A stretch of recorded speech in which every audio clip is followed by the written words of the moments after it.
بسم الله الرحمن الرحيم. أهلا بيكم. أخبار نادي الزمالك. صفقات الزمالك في يناير هتكون عبارة عن تجديد أو تمديد عقود بعض اللاعبين الناشئين أو اللاعبين الشباب لضمهم للفريق نظرا لضيق ذات اليد.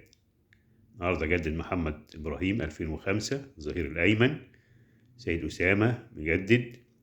فمفيش خلاص صفقات، يعني أنت مش هتجيب لعيبة من بره دلوقتي هتبدأ تشوف اللعيبة اللي هم متميزين في قطاع الناشئين وهتبدأ تعتمد عليهم في الفترة الجاية، تأيدهم في القائمة الإفريقية أو تأيده فعلا في القائمة الإفريقية. في إشاعة بتقول إن سيد أسامة عنده رباط صليبي، الكلام ده مش مظبوط. موجود النهارده في معسكر الفريق في برج العرب. معروف النهارده الفريق هيسافر النهارده أو سافر برج العرب استعدادا للقاء المصري البورسعيدي غدا بإذن الله تعالى في الجولة الثالثة لبطولة كأس الكونفدرالية. مباراة مهمة جدا جدا رغم الغيابات اللي موجودة.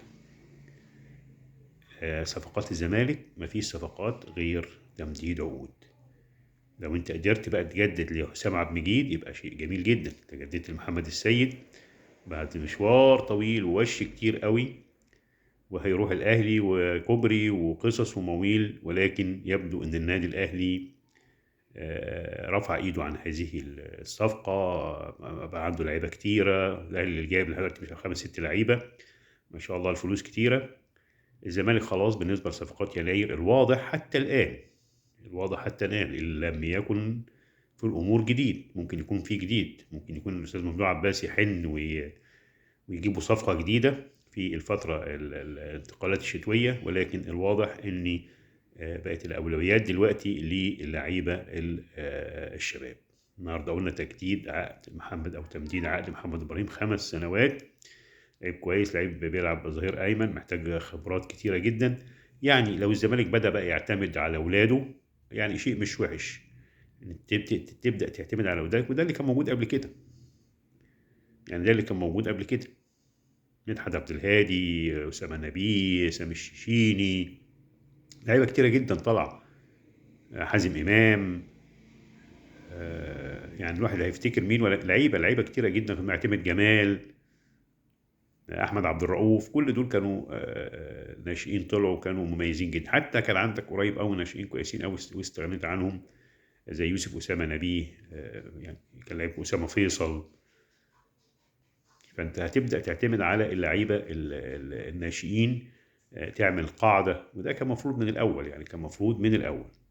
ولكن ده لا يغني برضك ان انت لابد ان انت برضك تستعين بلعيبه برضك عندها خبرات، صفقات على اعلى مستوى. يعني انت لو بدل الجيش اللعيبه ده او جبت 20 15 من 10 ل 15 لعيب جبتهم، كنت جبت 2 3 مميزين، كان افضل لك من ده كله. صرفت فلوس كتيره جدا على لعيبه وبعد كده اللعيبه مشيت. عموما احنا عندنا مباراه مهمه بكره، مباراه المصري البورسعيدي.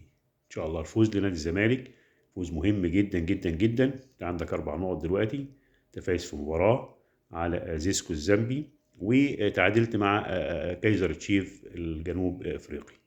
يعني عندك 4 نقط. المصري لعب ماتشين مع كايزر تشيفز، فاز عليه 2-1، وفاز على زيسكو 3-2 خارج ملعبه، وعنده 6 نقط. الفوز بكره هيخلي الزمالك على قمه المجموعه. ان شاء الله يكون الفوز حليف نادي الزمالك باذن الله، وربنا يوفقهم، وباذن الله ان هم يتخطوا هذه المباراه والمباراه اللي بعدها، عشان انت مع الرايح الجاي هتلعب الجوله الثالثه والجوله الرابعه مع المصري، وبعدين هتطلع بقى تروح زامبيا، وبعد كده كايزر تشيفز الجنوب افريقي هيجي لك هنا. كل التوفيق للجهاز الفني، كل التوفيق للعيبه. شكرا.